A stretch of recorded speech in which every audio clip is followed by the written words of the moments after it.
A paz do Senhor, queridos irmãos, que Deus abençoe a todos. Estamos agora aqui entrando pela lição de número 11. Essa lição tem o título A Intercessão de Jesus pelos Discípulos.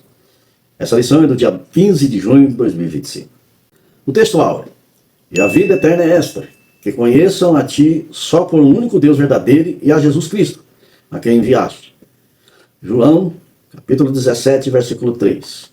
Na verdade prática, a oração que Jesus fez ao Pai em favor de si próprio, dos seus discípulos e da sua igreja, ressoa ainda nos dias atuais.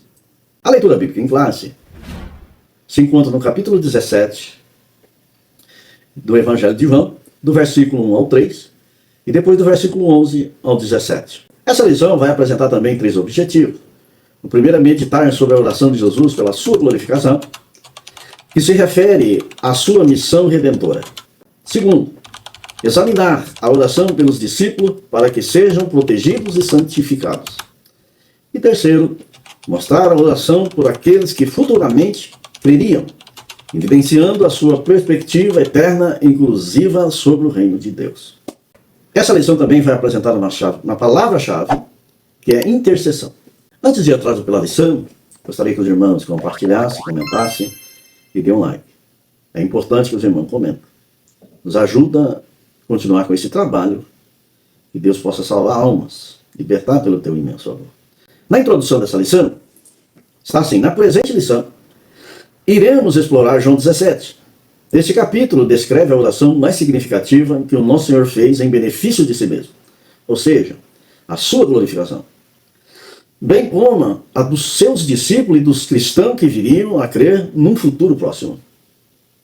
A oração sacerdotal de Jesus é uma importante lição sobre a unidade do povo de Deus no seu reino e no propósito de promover o Evangelho de Jesus no mundo.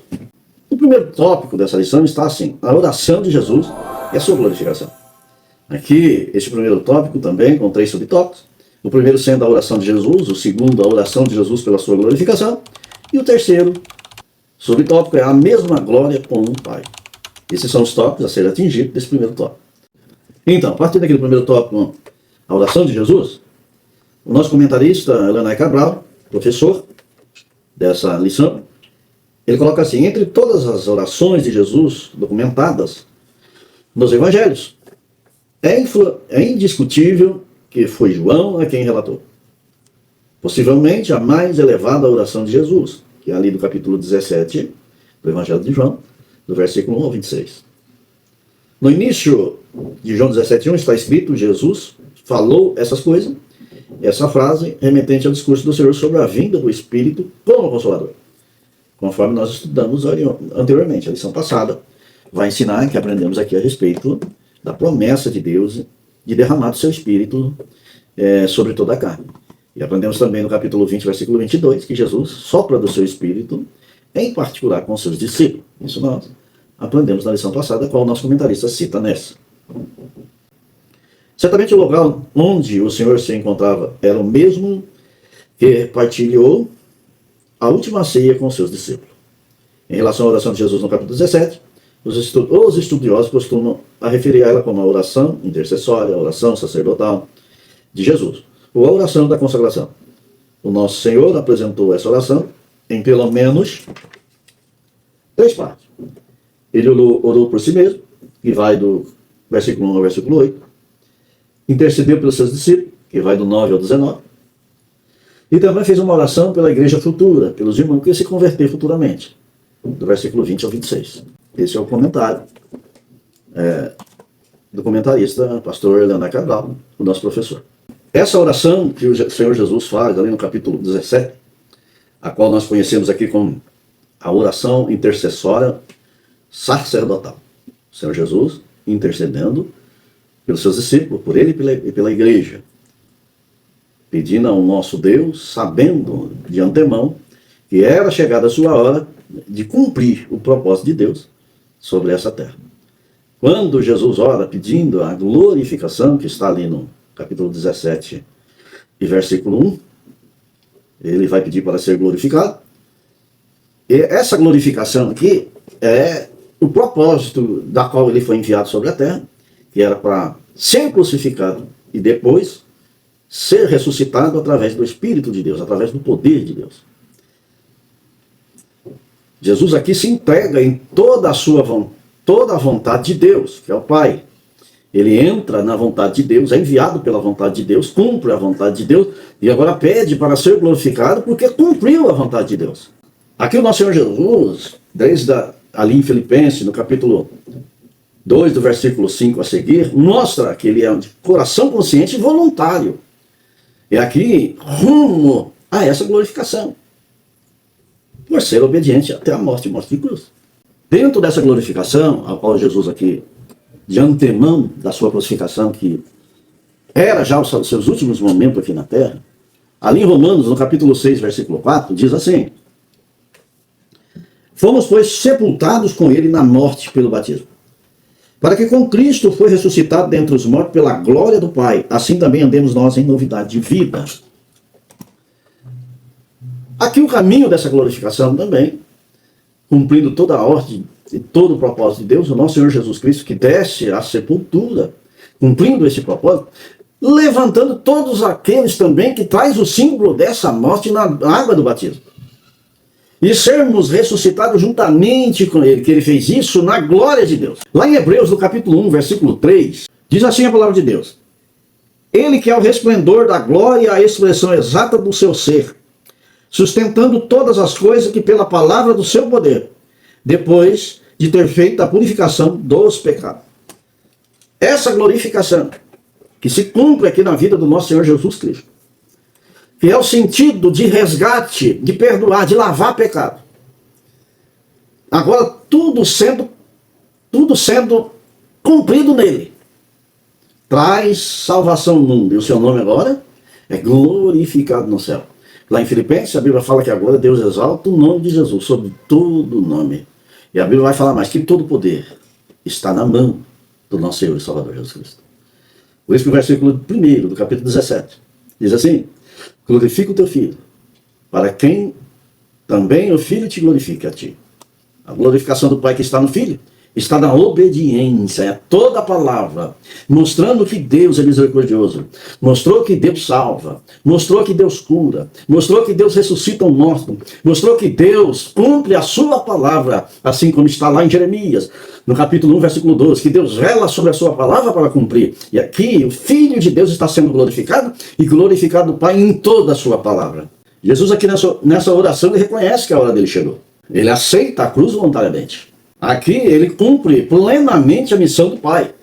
Exalta-o a Deus e mostra que toda a glória pertence a Deus. Ele prepara os discípulos e pede pelos discípulos para que Deus prepare eles, ensina, mostra a missão da terra, a qual a igreja vai ser levantada por esses discípulos, para que eles revelam a glória de Deus, a glória do Pai que está em Cristo, que a glorificação agora é tanto do Pai como do Filho. Aqui a oração de Jesus não é uma glorificação em si, mas revela o coração do Filho em plena obediência a Deus, em cumprir o propósito daquilo para qual ele foi submetido, para que o nome de Deus seja glorificado ainda mais.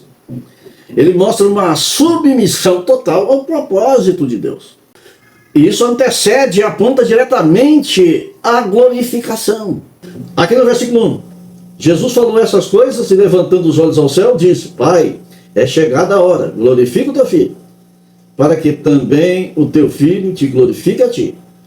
No versículo 2, assim como lhe deste poder sobre toda a carne, para que dê a vida eterna a todos quanto lhe deste. Aqui vemos uma oração intercessória por Jesus a respeito da glorificação. E ele chega até lá, todo o propósito de Deus, para que o nome de Deus seja glorificado no Filho. Que obedeceu, foi obediente até a morte e a morte de cruz. Segundo subtópico, a oração de Jesus pela sua glorificação. Na oração de Jesus pedindo por sua glorificação, havia um significado espiritual mais profundo, que não se tratava de um ato egoísta, como já abordamos. Ele estava plenamente ciente do seu ministério e, portanto, da finalidade da sua missão na terra. Essa oração de Jesus sobre a sua glorificação, aqui podemos usar um texto básico para esse tópico, no capítulo 17 ao versículo 5, aqui da oração do nosso Senhor Salvador Jesus Cristo. Dentro desse texto, do 1 ao 5, do capítulo 17 de João, aqui Jesus vai reconhecer que chegou o momento da cruz. Pedindo ao Pai que glorifique através da morte, ressurreição e exaltação. Deixando claro, através da sua oração, no seu pedido de oração, que o Pai também iria ser glorificado através do Filho. Aqui, as verdades que mostra nessa glorificação, primeiro, envolve cruz, que é o cumprimento do propósito de Deus, de cruz, sacrifício único, como Cordeiro imaculado, um sacrifício que abrange toda a humanidade, tanto presente como a futura e a do passado. Quando Jesus lançou a oração, ele diz assim: Pai, é chegada a hora. Aqui Jesus já vê o cumprimento do propósito de Deus, que é a cruz, que está ali em Filipenses, no capítulo 2, do versículo 1 a seguir, que ele se humilhou até a morte e morte de cruz. Essa cruz aqui, para o malfeitor, é uma derrota eterna. Mas para Jesus não. Para Jesus é obediência a Deus. Para que a salvação gloriosa, nesse plano, chegasse a todo pecador da face da terra. No versículo 2 e 3, essa glorificação revela a vida eterna. Ele se manifesta ali para receber o que ficou lá atrás, que é a sua glória de volta. E o propósito maior é dar vida eterna para todos aqueles que estavam presentes e todos que haviam de vir, para formar todos aqueles que vão crer e formar a sua igreja. Jesus restabelece, através dessa glorificação, dessa oração, uma vida de comunicação e relacionamento diretamente com Deus. Porque agora, Ele é a porta, Ele é o caminho, Ele agora que dá acesso a Deus. Através do seu sangue aqui, que foi vertido no alto do Calvário. Você viu o versículo 4 e 5, que essa glorificação vai restaurar a sua glória eterna. Aqui, essa glorificação é uma coisa, é uma glória que já estava sobre ele, quando o próprio Evangelho de João vai dizer que no princípio era o Verbo, e o Verbo era Deus.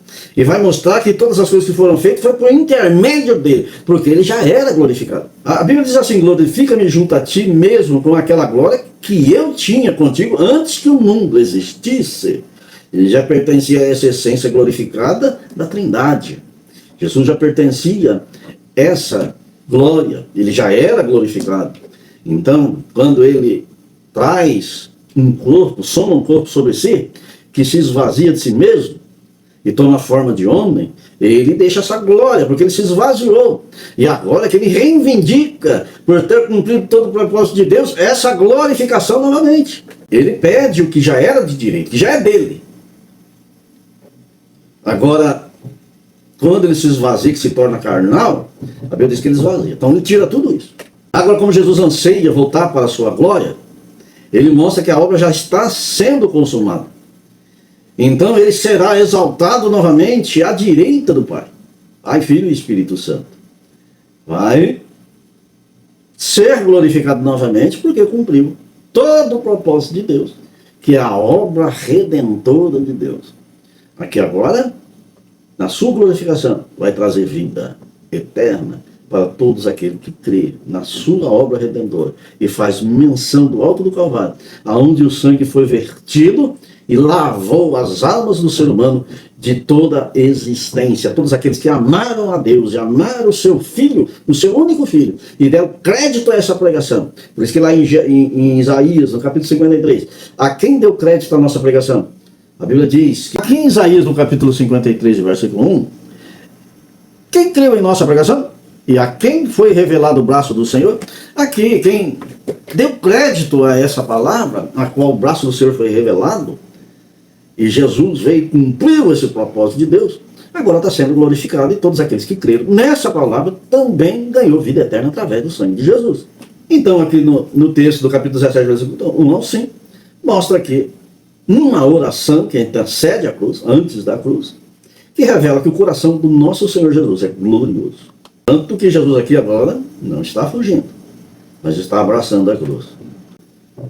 Esse abraço da cruz, se você continuar lendo o capítulo 53 de Isaías, você vai ver o que ele abraçou. Levou sobre ele nossas enfermidades, nossos pecados, pagou um preço, a morte que estava sobre nós, ele colocou sobre seus ombros. para que nós possamos ter vida e abundância, essa vida grande, essa vida eterna. Estava as nossas falhas sobre ele. E abriu para nós um caminho perfeito. E agora o seu nome está glorificado no céu. Ele está exaltado no céu. E o seu nome é sobre todo nome. E tudo que fizermos, faremos em nome de Jesus. No terceiro subtópico, a mesma glória com o Pai. No versículo 5 está escrito: e agora glorifica-me tu, ó Pai, junto de ti mesmo, com aquela glória que tinha contigo, antes que o mundo existisse. Essa referência à glória se relaciona à divindade do nosso Senhor como verbo divino. Nesse tópico aqui, nesse subtópico aqui, que a referência aqui é o capítulo 17, versículo 5, a respeito do pedido do nosso Senhor Salvador Jesus Cristo, a respeito da glória que já pertencia a ele. Aqui, o evangelista João relata nesse capítulo que Jesus já é Deus. Jesus já é antes da existência do mundo. Que ele já pertencia a essa glória. Aqui Jesus, nessa oração, vai reivindicar novamente essa glória que tinha juntamente com Deus, com o Pai, né? Assim como está aqui no versículo, que ele pertencia a essa área gloriosa, pertencente à mesma essência da Trindade. E agora glorifica-me tu, ó Pai, junto de ti mesmo, com aquela glória que eu tinha contigo antes que o mundo existisse. Aqui mostra, nesse versículo 5, a eternidade de Cristo. A sua existência sem começo de dias e sem fim. Ele é eterno. A Bíblia, em nenhum outro lugar, você encontra princípios de dia para Jesus. Agora, quando se fala da sua relação humana, da sua natureza humana, aí encontramos ali começo e fim. Mas a Bíblia vai mostrar que o fim aqui, depois de 3 dias, vem a ressurreição para um corpo que se tornou eterno também. E agora a glorificação está na natureza celestial, natureza divina e natureza humana, que o Jesus carrega. Então é que essa glorificação do Senhor, Jesus já existia antes de todas as coisas existir.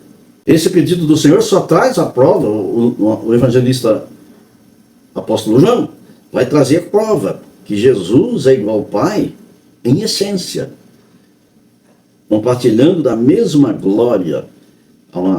Ele vai reivindicar aquilo que já era dele. Aquilo que quando o Filipenses fala que não teve de usurpação de ser igual a Deus, mas aniquilou-se a si mesmo, aí ele tomou forma. Aqui uma ação de poder. Ele tomou forma. A criação aqui é através de poder, concebido pelo Espírito Santo de Deus. Aqui ele não traz a semelhança de pecado nenhum. Por isso que o poder está nele. E a glorificação é dele. A glória já pertence a ele. Porque ele é Deus. Se você olhar para o capítulo 1, versículo 1, já falamos aqui, no princípio era o verbo, e o verbo estava com Deus, e o verbo era Deus. Aqui a palavra de Deus é Deus. Filipenses, no capítulo 2, versículos 6 ao 7, subsistindo em forma de Deus. Aqui ele existia em forma de Deus. Não considerou ser igual a Deus. Aqui como usurpação, não quis ser igual a Deus, mas esvaziou. Toma forma semelhante ao homem. Aqui no sentido de vencer o mundo, cumprir o propósito, depois do propósito cumprido, a glorificação. Aqui ele mostra temporariamente essa renúncia a ter esse propósito de Deus na encarnação do verbo. A palavra agora, um Deus invisível, agora visível. Agora se tornou visível. Ele vai dizer para Filipe. Filipe pergunta, mostra-nos o Pai. Estou contigo ainda, me pede para mostrar-lhes o Pai? Quem me vê a mim, vê o Pai. Eu estou no Pai e o Pai está em mim. Aqui nós mostra que a unidade de um Deus trino, que mostra que ele está dentro dessa glorificação. Jesus traz aqui um exemplo de ser servo, de servir, para mostrar para a humanidade que para chegar no céu, precisa entrar pelo caminho da humildade. Jesus aqui se humilhou até o fim. E o fim aqui não é um fim qualquer, é o fim de cruz. Propósito de Deus. Mas o pior fim, que era a morte de cruz. Para deixar esse exemplo de humildade para o todo ser humano da terra que quer chegar a Deus. Deixar toda a soberba, toda a exaltação, toda a cobiça, tudo aquilo que desagrada a Deus de lado. E entrar por um caminho de humildade para chegar a Deus. A Bíblia diz que ele foi glorificado. E a destra de Deus está sentado. E diz que todo aquele que perseverar até o fim, a Bíblia diz que a carne e o sangue não herdará o céu, mas teremos um corpo transformado e glorioso, semelhante ao de Cristo. Porque carne e sangue, pecado não entra, mas santificado. Pela misericórdia de Deus, alcançaremos a salvação, porque Jesus cumpriu todo o propósito de Deus aqui nessa terra. Jesus, no capítulo 17, versículo 4, está assim, o versículo 4 do capítulo 17. Eu te glorifiquei na terra, consumando a obra que me confiaste para fazer. Aqui, essa glorificação de Deus, que o Filho glorificou o Pai, foi cumprir toda essa obra à risca.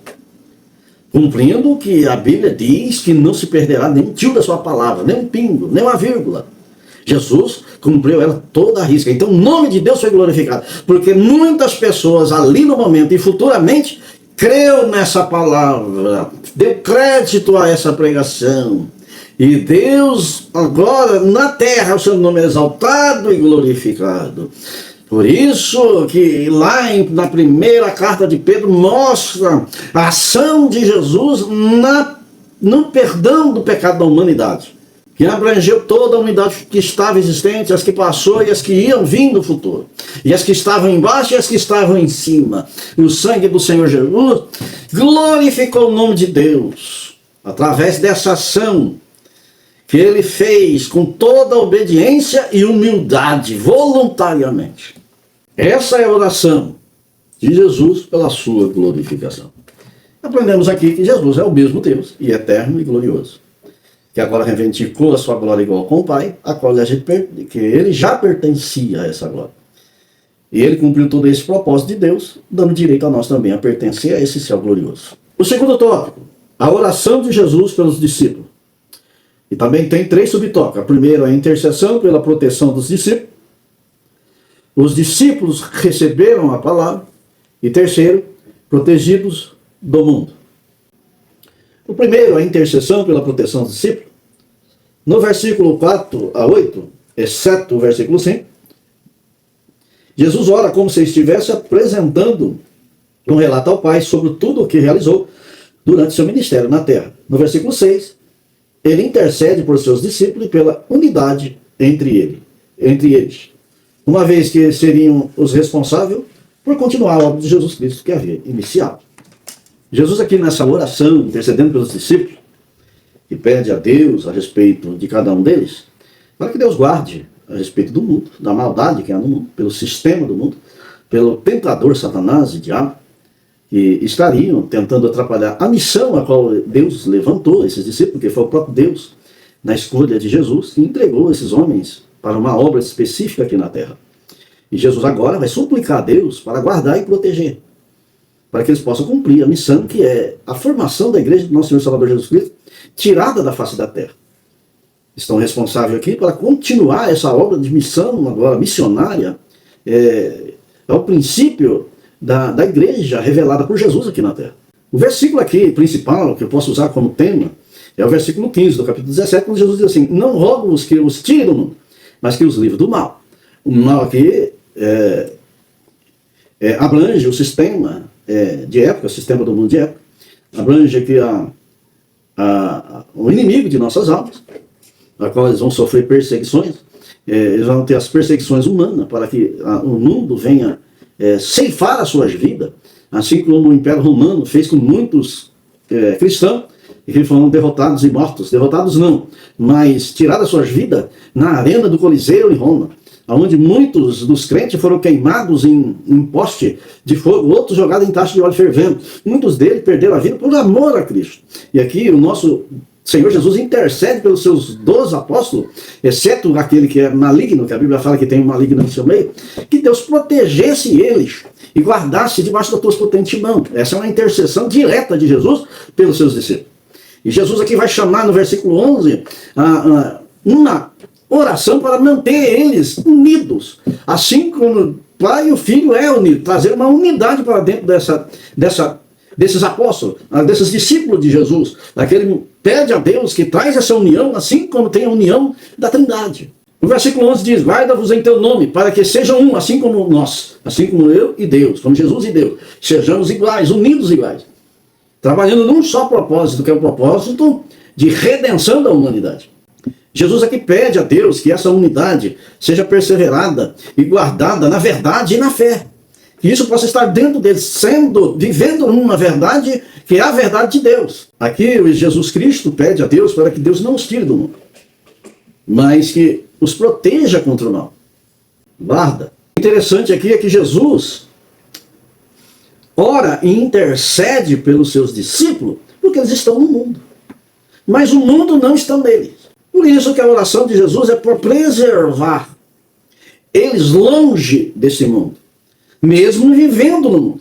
Aqui Jesus intercede porque sabe de toda a astúcia e cilada do inimigo de nossas almas. E essa intercessão é para que Deus os guarde, os santifique na verdade e prepare a cada um deles para a missão que está proposta a cada um deles. Por isso que Jesus intercede por eles, busca em Deus a respeito desses discípulos, a todos eles. Pede uma santificação para prepará-los a viver no mundo com pureza e propósito. Essa é a oração sacerdotal.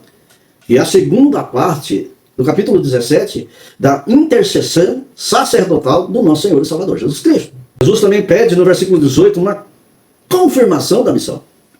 Assim como tu me enviaste ao mundo, também eu os enviei ao mundo. Jesus agora passa o bastão, passa o cajado para os seus discípulos e pede proteção a Deus, assim como Deus foi com ele, ser com os discípulos nessa missão terrena, a qual está sujeita a tudo e vai sofrer todos os intempéries deste mundo. Mas Jesus está aqui pedindo que Deus guarde, que Deus os livre e que Deus o capacita na sua palavra. O segundo subtópico: os discípulos receberam a palavra. Apesar de, em certas ocasiões, os discípulos terão encontrado dificuldade para compreender completamente os ensinamentos de Jesus, as suas recordações foram reavivadas pelo Espírito Santo quando receberam o poder do dia do Pentecostes, permitindo-lhes, assim, estender e distribuir o que aprenderam com o Mestre. No versículo 6, Jesus referiu-se ao Pai, afirmando que os seus discípulos mantiveram a mensagem recebida e guardaram a tua palavra. Aqui os discípulos realmente recebem a palavra. Esse é um ponto central aqui do João, capítulo 17, onde Jesus intercede pelos discípulos. Aqui do capítulo 17, do versículo 6 ao 8, aqui Jesus, na sua intercessão, mostra e fala que eles recebem a palavra do Senhor. A Bíblia diz assim: manifestei o teu nome aos homens, que do mundo me deste, eram teus, e tu nos deste, e guardaram a tua palavra. Agora já tem conhecido que tudo quanto me deste provém de ti, porque lhes dei as palavras que me deste, e eles a receberam, e a têm verdadeiramente conhecido que saí de ti, e creram que me enviaste. Aqui, essa palavra que Jesus fala para os seus, na intercessão diante de Deus, mostra que a palavra achou guarida no coração dos seus discípulos. E aqui uma das maiores provas é o próprio apóstolo João, quando escreve essa oração, relata essa oração do nosso Senhor Jesus Cristo, mostrando para que nós também, que chegamos depois, cremos que o Senhor Jesus esteve presente em nosso meio, e que ainda está em nosso meio em espírito. Agora, receber essa palavra tem um significado muito importante. Para receber essa palavra, ela só vem através da fé. Por isso que a Bíblia, lá em Romanos, no capítulo 10 e versículo 17, que a fé vem por ouvir a palavra de Deus. Então a palavra aqui, ela é firmada em meu coração e no teu, através da fé. No versículo 8, e eles a receberam. Os discípulos não apenas ouviram, eles acolheram interiormente a palavra de Deus como verdadeira e vinda do Pai.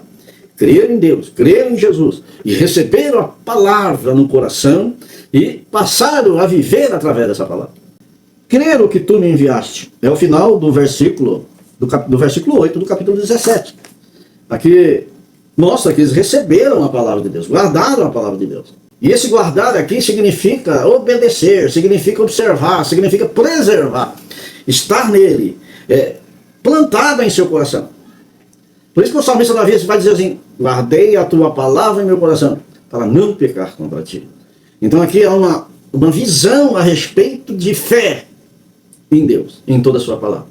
Aqui na fé de saber que Jesus é o Filho de Deus, eles creram em tudo que vinha de Deus, de Deus através do Filho. Conheceram que tudo quanto me deste provém de ti.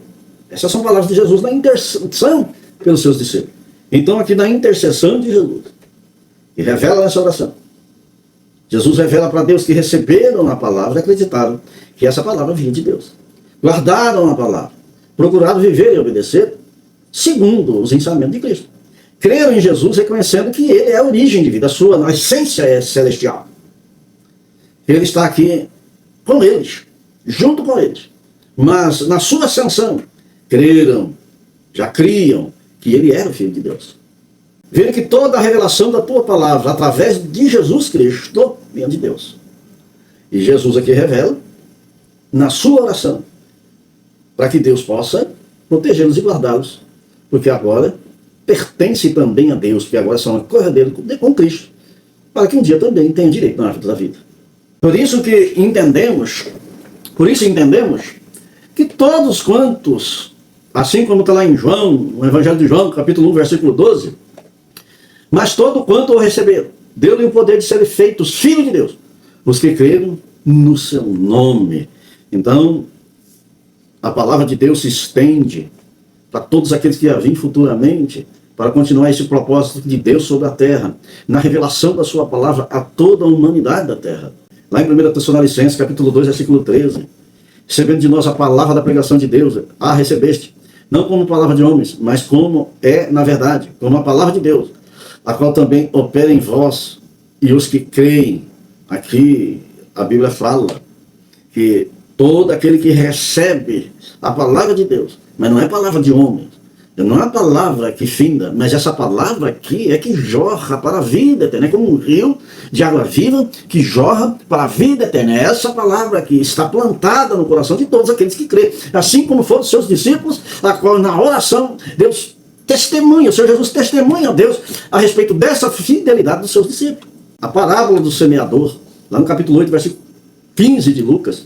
Mas o que caiu em boa terra são os que, ouvindo a palavra com o coração, honesto e bom, retém e dão fruto com perseverança. Perseverança aqui é fé. Fé com perseverança.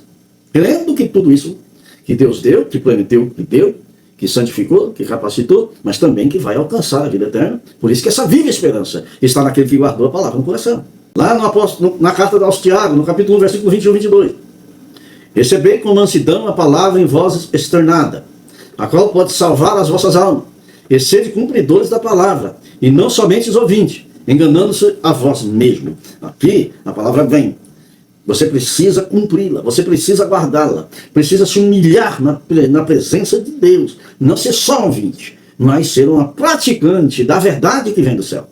Por isso que lá em Deuteronômio, no capítulo 6, versículo 6, está assim: essas palavras que hoje te ordeno estarão no teu coração. Ela está aqui. O Espírito Santo vai lembrar. Você tem ela aqui?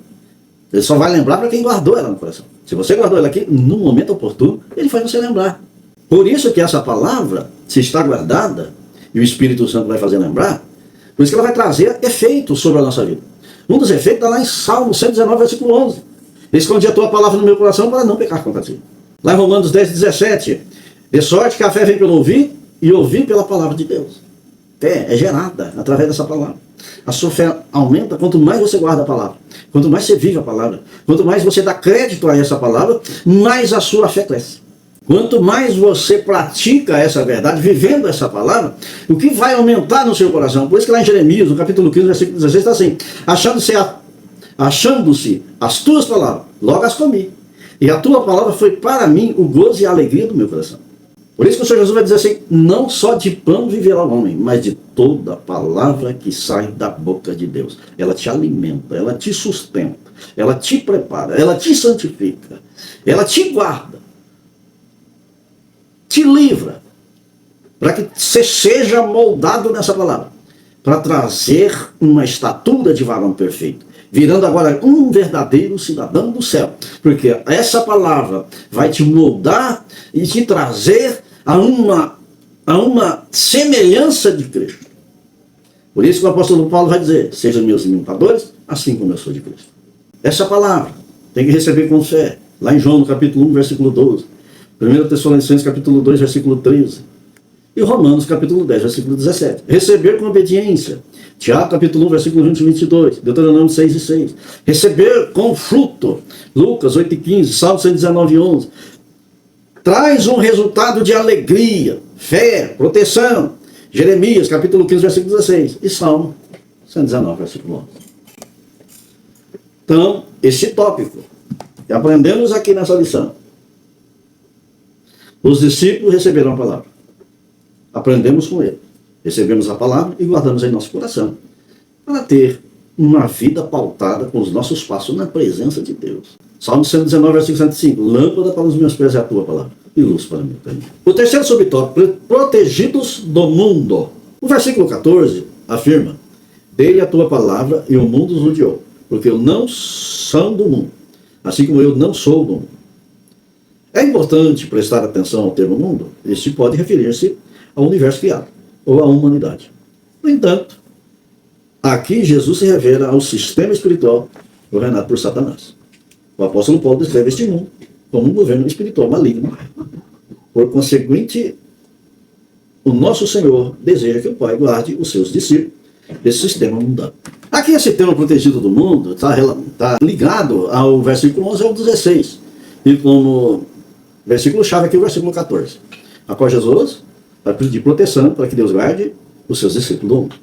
Aqui do sistema maligno que há no mundo. Dá-lhe a tua palavra ao mundo e os odiou, porque são do mundo. Assim como eu, o mundo não sou. Assim como eu do mundo não sou.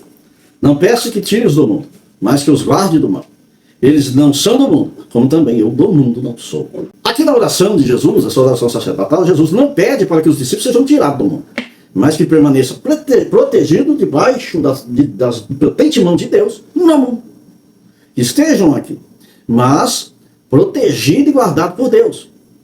Vivendo aqui como sal e luz, assim como está lá em Mateus, no capítulo 5, versículo 13 ao 16. Vós sois o sal da terra. Ora, se o sol vier a ser insípido, como lhe restaurará o sabor? Para nada mais presta, senão para lançá-lo fora, ser pisado pelos homens. Vós sois a luz do mundo. Não se pode esconder uma cidade edificada sobre um monte, nem se acende uma candeia para colocá-la debaixo de um alqueire, mas no velador, e alumia a todos os que se encontram na casa. Assim brilhe também a vossa luz diante dos homens, para que vejam as vossas boas obras e glorifiquem o vosso Pai que está no céu. Jesus aqui pede para que Deus os guarde aqui, mas que faça a diferença na terra.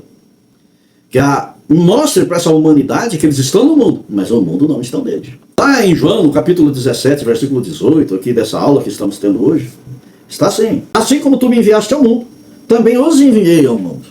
Então Jesus aqui, cumprindo o propósito de Deus e a missão que foi destinada aos seus discípulos, Deus pede aqui, Senhor Jesus, pede aqui proteção deste mundo. Os guarde neste mundo. Que sejam protegidos desse mundo. Aqui a proteção que Jesus pede a respeito de ser protegido desse mundo é para que o seu coração, o coração dos seus discípulos, não seja corrompido pelos valores do mundo, pelo sistema. Porque esse sistema aqui já é corrompido pelo maligno. A Bíblia diz que o mundo jaz do maligno. Então aqui Jesus está pedindo ao nosso glorioso Deus uma proteção desse sistema, a qual nós precisamos também ser protegidos por Deus, porque esse sistema está diante dos nossos olhos. O mal aqui, do versículo 15, essa palavra aqui no grego, ela pode ser traduzida ainda por maligno ou Satanás.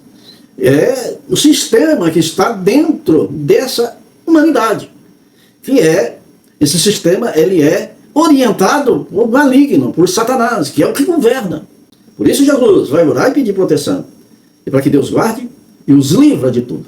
Lá em 1 Pedro, no capítulo 2, e versículo 11, amados, exorto-vos, como peregrinos e forasteiros que sois, e vós absterdes das paixões carnais, que faz uma guerra contra a alma.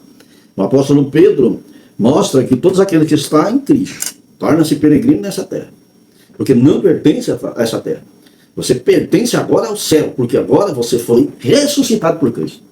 E agora começa a andar em novidade de vida através da sua palavra. Tornou-se peregrino, porque a tua casa é celestial. Lá em 1 João, no capítulo 5, versículo 19. O mundo inteiro jaz do maligno, mas os nascidos de Deus é guardado. Tiago 4:4. A amizade do mundo é inimizade contra Deus. Efésios 6:11. Revestir de toda a armadura de Deus. Aqui é para lutar contra as potestades do mal, que operam em regiões celestiais. Estão por aí, para todo lado. Então aqui, a Bíblia traz proteção com a armadura de Deus. Não vos conformeis com este mundo. Olha aí. Mas olha, mudar a mente, renovar a mente, transformar a mente. A mente aqui é o que faz juízo a respeito de tudo. Então aqui o entendimento desse versículo, que está em Romanos, no capítulo 12 e versículo 2, não vos conformeis com este mundo, mas transformais pela renovação da mente, ou do vosso entendimento, para que experimentais qual seja boa, agradável e perfeita vontade de Deus. Aqui, olha, renovar. A mente agora tem que ser santa. A mente tem que ser santificada. Tirar todas essas maldades e maledicências que há no mundo. Mas transformar. E depois experimentar. Qual é a boa, agradável e perfeita vontade de Deus. Em Salmo 121, versículo 7. O Senhor te guardará de todo o mal. Aqui entendemos. Sobre esse tema-chave, esse tema como base, a respeito desse tópico, do versículo 14 ao 16. Do capítulo 17. Protegidos do mundo. Aqui há uma ação de Deus, 24 horas, sobre todos aqueles que o temem. A Bíblia diz que tudo coopera para o bem daqueles que temem a Deus. Terceiro tópico, terceiro e último tópico, está assim. A oração de Jesus pelos que viriam a crer. Também com 3 subtópicos, que é a oração pela unidade da igreja, propósito da unidade e oração por encorajamento à unidade. O primeiro subtópico, a oração pela unidade da igreja. Nessa terceira parte de sua súplica, Jesus pediu pela unidade da igreja, mais do que uma unidade da natureza eclesiástica orgânica. Jesus intercedeu pela harmonia espiritual do seu povo. Nosso Senhor ansiava por uma união genuína, tal como a que existe entre ele e o Pai. Essa foi uma súplica do nosso Senhor, para que todos sejam um, assim como tu, ó Pai, está em mim e eu em ti. Aqui os versículos-chave, a qual dessa intercessão de Jesus aqui pela igreja, pela unidade da igreja, está aqui no capítulo 17 do Evangelho de João, do versículo 20 ao 23. Aqui nesses trechos, Jesus vai orar, não só aqui pelos discípulos, mas também os que vão vir e vai agregar a igreja no futuro. Jesus já está pedindo para todos, Jesus já estava enxergando todos no futuro. Inclusive eu, inclusive você. Já estava lá no plano do nosso Senhor Jesus, já estava escrito no céu. Todos nós que um dia estaremos à sua presença.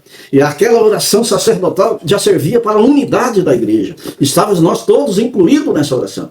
Para que fôssemos guardados de todo o mal dessa terra. Que era para ser preservados na presença de Deus. E essa preservação só está no poder que há em Deus.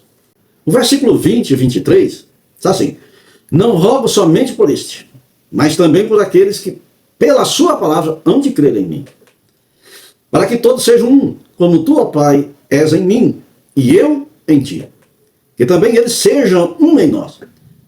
Para que o mundo creia que tu me enviaste.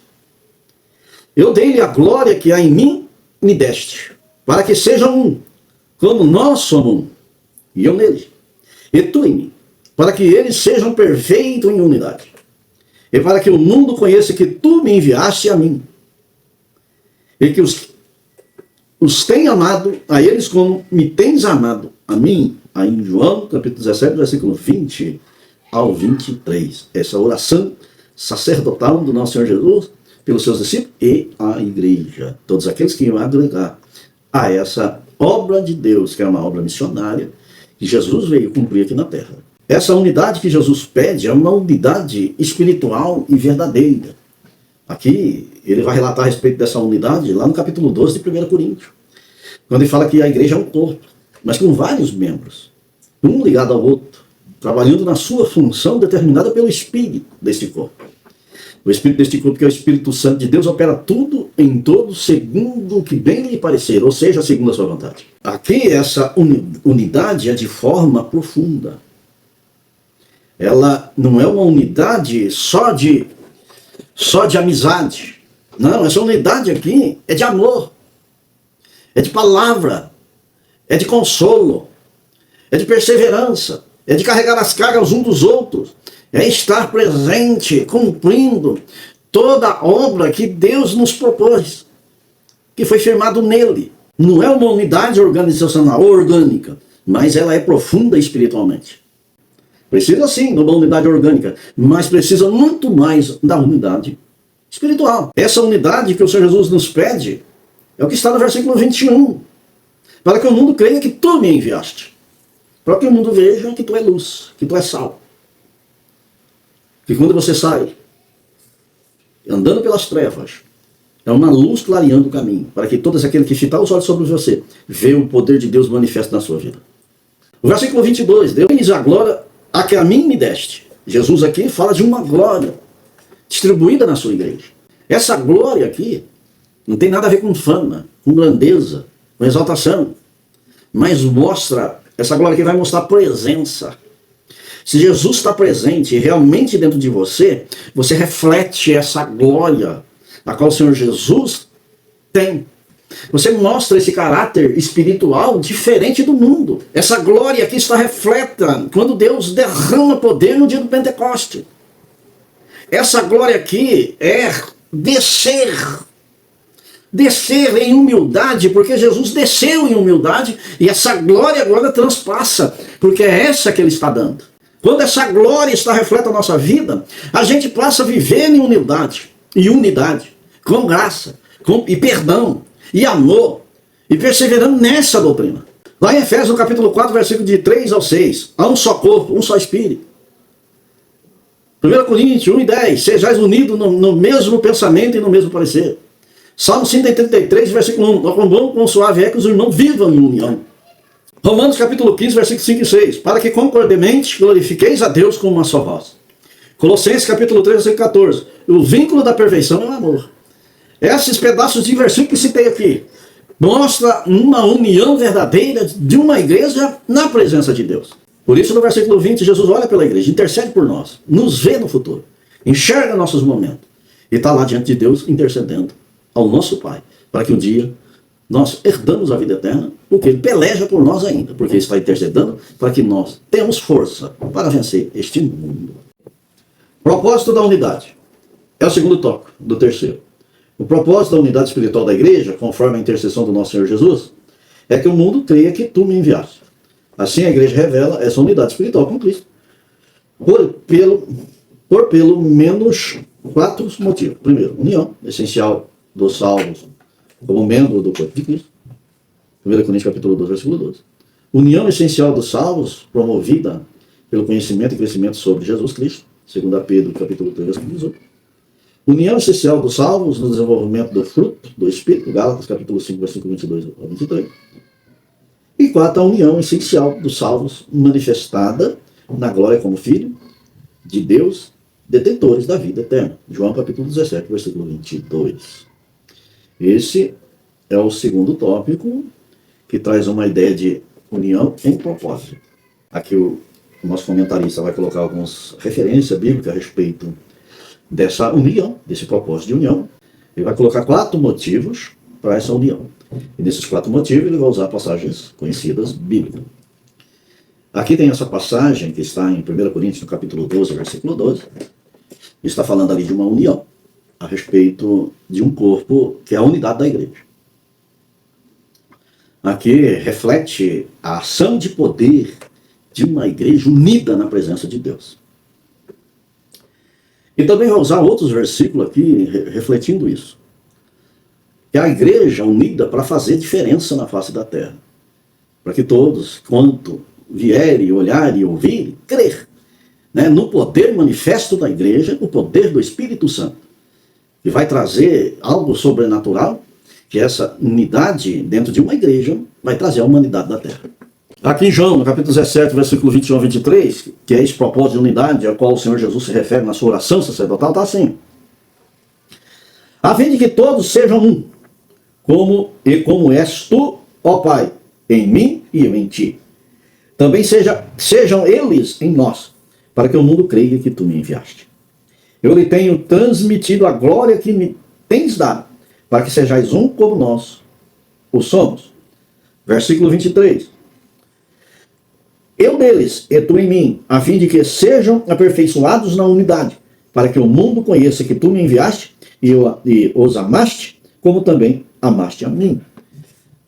Essas partes que o nosso comentarista coloca aqui, que ele vai citar em Gálatas capítulo 22, e o versículo de número 23, aqui do terceiro tópico, aqui mostra nesse capítulo o fruto do Espírito. A Bíblia relata dessa forma. Está escrito assim: mas o fruto do Espírito é amor, alegria, paz, longanimidade, benignidade, bondade, fidelidade, mansidão, domínio próprio. Contra essas coisas não há lei. O interessante aqui é que essa palavra de unidade, para viver dentro de uma unidade perfeita e uma unidade que transcende toda essa cultura que o mundo prega e que mostra, a igreja vai trazer um sentimento espiritual diferente do mundo. Aqui ele mostra uma unidade coletiva, e para pertencer a essa unidade coletiva com a igreja, precisa entrar por esse fruto. Aqui, esse fruto aqui já é no individual do ser humano. Deus aqui pede mudança, pede que esse fruto cresça dentro do seu coração para pertencer a essa unidade em santificação. Mas o fruto do Espírito é, ponto e vírgula. Essa frase está no presente do indicativo. Ela está indicando que você precisa ser. Isso significa agora. O que eu preciso ter agora? Amor. Tem que ter paz. Tem que ser longânimo. Tem que ter essas qualidades do fruto. E a Bíblia vai falar que esse fruto permaneça.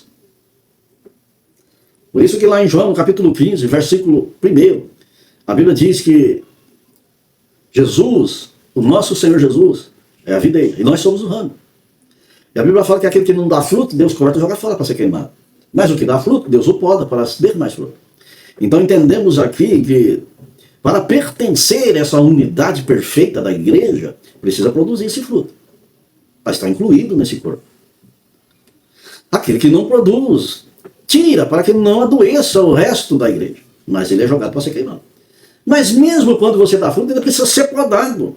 Precisa cortar aí, podar esse ramo, porque às vezes ele quer crescer mais do que os outros, mas ele precisa ser podado para que toda a igreja seja alimentada numa unidade.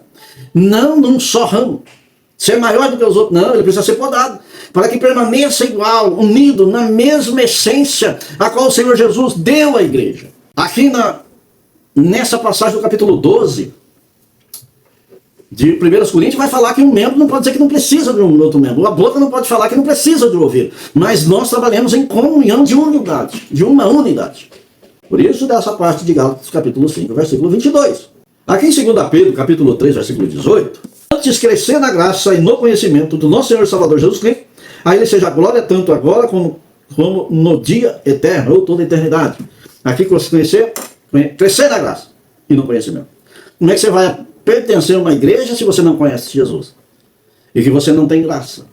Por isso que a unidade da igreja tem que ser com perseverança em oração, em buscando a presença de Deus, se preparando para a guerra, e ter as armas oferecidas pelo Espírito, que é a sua palavra, que é o conhecimento de Cristo.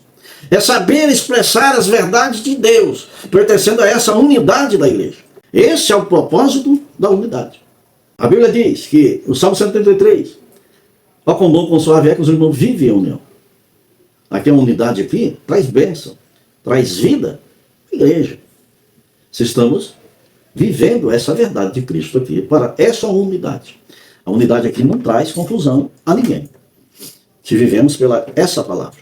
Agora chegamos aqui no terceiro subtópico, do terceiro tópico, final da lição. Está assim, a oração por encorajamento à unidade. Em João, no capítulo 17, versículo 21 e 22, o nosso Senhor roga para que os discípulos sejam incentivados a manter a unidade com Ele.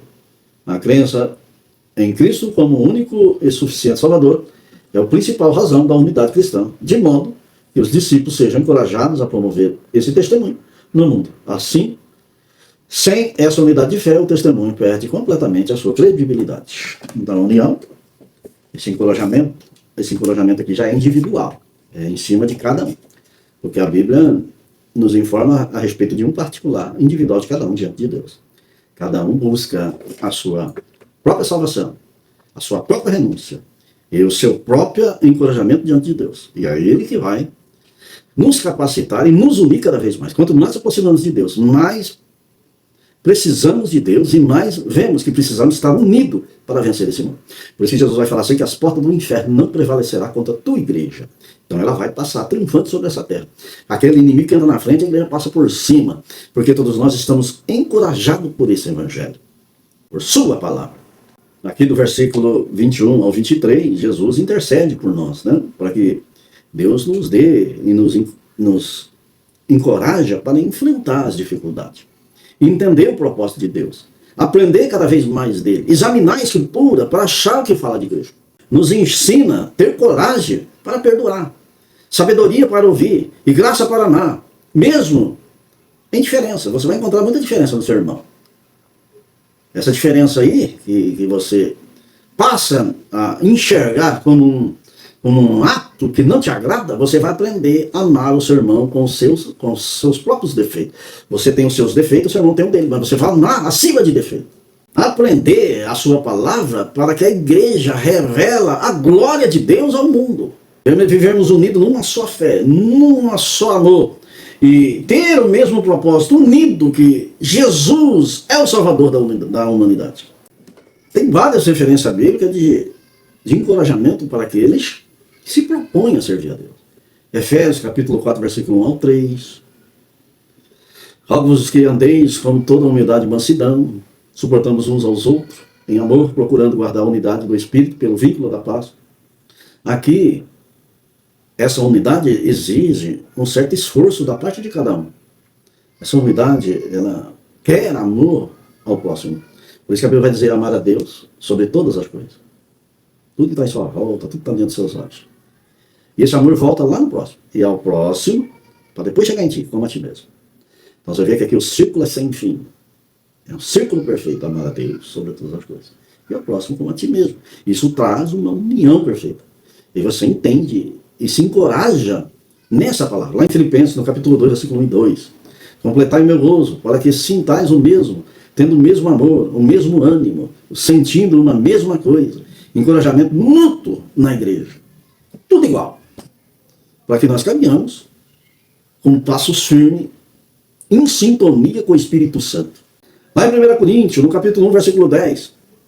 Que falais todas as mesmas coisas, que não haja entre vós divisões. Antes sejais unidos em um mesmo pensamento e parecer. Aqui a igreja tem que aprender a ter a mesma mente, buscar a mesma unidade, estar no mesmo propósito. Lá em Colossenses, no capítulo 3, versículo 13 e 14, suportamos uns aos outros e perdoando-vos uns aos outros, e sobre tudo isso, revestivos de amor, que é o vínculo da perfeição.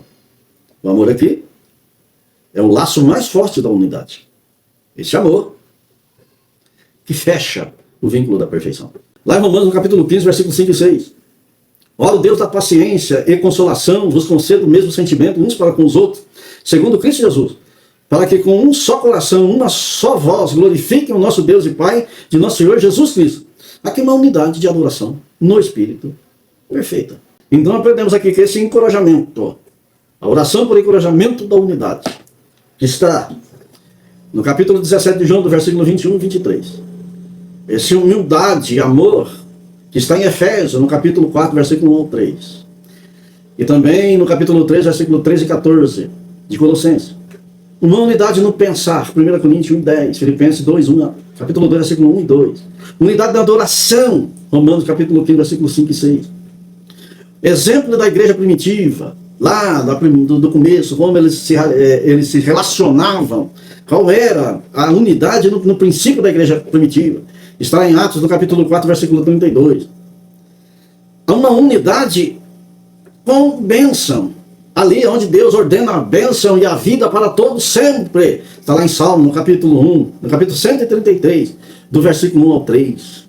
Então aqui, nesse terceiro e último subtópico, a oração pelo encorajamento da unidade. Aprendemos aqui que o Senhor Jesus intercedeu por nós para que tenhamos essa unidade e aprendemos na humildade e acrescentar em nosso coração um amor por essa igreja que está com a missão de evangelismo sobre a face da terra. Estamos agora nos últimos dias, cumprindo os últimos dias da igreja na terra, aonde o amor de muitos se esfriaria, mas aqueles que permanecem nessa união, nesse amor, Deus está de olho nos guardando por causa dessa oração do nosso Senhor e Salvador Jesus Cristo. Que Deus abençoe os irmãos.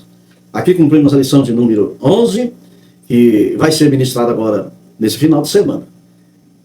E que todos possam entender essa intercessão de Jesus, que vai dar razão de você estar hoje ouvindo e aprendendo a palavra de Deus. Porque Deus te guardou até aqui. A conclusão dessa lição é extraordinário perceber que a oração sacerdotal de Jesus Cristo continua a ressoar nos dias atuais. Fazemos parte do corpo de Cristo e esse privilégio deve manter-nos cientes da nossa função no reino de Deus. Por isso, temos a responsabilidade de nos apresentar entusiasmados para testemunhar com coragem o Evangelho, revelando a obra que o Senhor Jesus realizou no Calvário. Essa é a conclusão dessa lição, que mostra que a intercessão de Jesus vale até a consumação do século, até quando tudo se cumprir, e estaremos com eles para todo sempre, na glória. Que Deus abençoe. Vamos orar e agradecer a Deus por essa aula. Senhor, nosso Deus e nosso Pai, mais uma vez aqui suplicamos a Tua presença. Senhor Jesus, nos momentos que serão ministrados essa aula em toda essa escola bíblica espalhada pela terra, capacita os Teus professores, todos aqueles que se colocaram para ensinar. E Deus abre a mente de todos aqueles que vão aprender, que essa palavra possa achar guarida no coração de cada um. Senhor da glória, e cada dia mais possamos viver em união, numa unidade perfeita na Tua presença. Ó glorioso Deus, para fazermos a diferença na face da terra, para sermos sal e luz. Senhor, para testemunhar da grandeza de Deus, do poder que há no nosso Senhor. Senhor da glória, salva almas, liberta pelo Teu imenso amor. Por os enfermos que estão internados, enganados pelos médicos, entra com providência de cura. Senhor da glória, os angustiados, contritos de coração, dê refrigério na alma, dê uma paz, a qual o céu tem, a qual o mundo não tem. Senhor da glória, nos ajuda a vencer, Senhor, cada dia mais. Vencer a nossa natureza, vencer a nossa vontade e entrar pela perfeita e agradável vontade de Deus. Ó Senhor, assim eu te peço, em Teu nome, Jesus, para a honra e glória do Teu nome. Amém.